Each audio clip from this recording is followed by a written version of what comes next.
let's get into our final set of over-unders. These center around the game Monday night when the Giants visit Minnesota. Giants rookie Sterling Shepard has been on fire out the gate, averaging almost 14 fantasy points per contest. The Vikings figure to be a stiffer test. But can Shepard go for double-digit fantasy points again? Brad? Negative. He's only seeing 17% of the target share, though he's leading the NFL right now in catch percentage.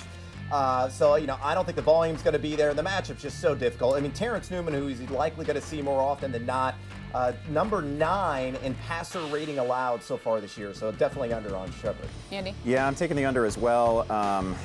We're basically asking him to get 100 yards here. I just don't see. He's a wonderful player. I've got no problem with him long term. But this Minnesota defense, top 10 against both the run and pass, only allowing 211 passing yards per game. They put a lot of heat on the quarterback. I just don't think he gets there. Brandon?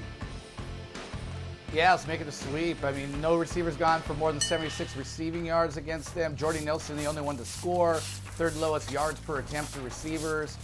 Definitely taking the under here.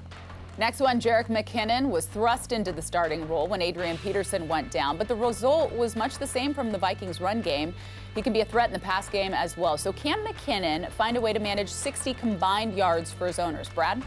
This is such a low number, and I know the Giants have been very stiff in the trenches this season, giving it just 3.3 yards per carry. But you look at McKinney, he's getting 72% of the opportunity share. He got that last week, really dominating the touches over Asiata. So he's going to get over because of the volume, but barely. Yeah, I agree.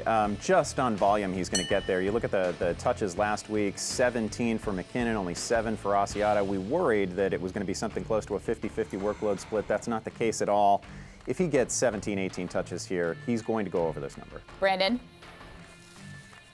Oh, I got that Asiata feeling. I think we worried about it last week, but maybe it's this week we should worry about it. I don't think that last week's game flow is going to dictate what they do from week to week. I just have a feeling Asiata is going to get closer to that 50%. I think he's going to steal McKinnon's thunder. Brad didn't really sell an endorsement here for Jerick McKinnon going over. He said it would just be just barely over. I'm going to say just barely under for McKinnon. All right, final one here. To say Eli Manning has been bad versus Minnesota in his career is an understatement. He's thrown 5 touchdown passes versus 14 interceptions, including 3 of those last season. Will Manning exercise his demons and throw for less than 2 INTs Monday night? Brad? You're going to see a lot of these faces from Eli. The entire night, okay? He's going to have the mouth agape.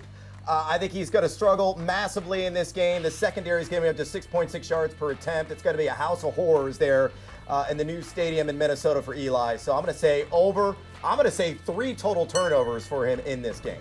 Eli face? Yeah, honestly, if this would have been purely turnovers, I would have taken the over here. You look at Minnesota this year, they lead the NFL in sacks, 15 sacks so far. I think we're probably going to get a couple of strip sacks on Eli, so I think 3 or 4 turnovers is definitely in play, but I have taken the under on interceptions. Brandon? I'm with Brad. He's going to go over. He went over 4 times last year. They are all on the road. Week 16 was in Minnesota where he threw 3. So here he is again coming off a 2 interception game. I think he's going to double down. I'll say at least 2 interceptions.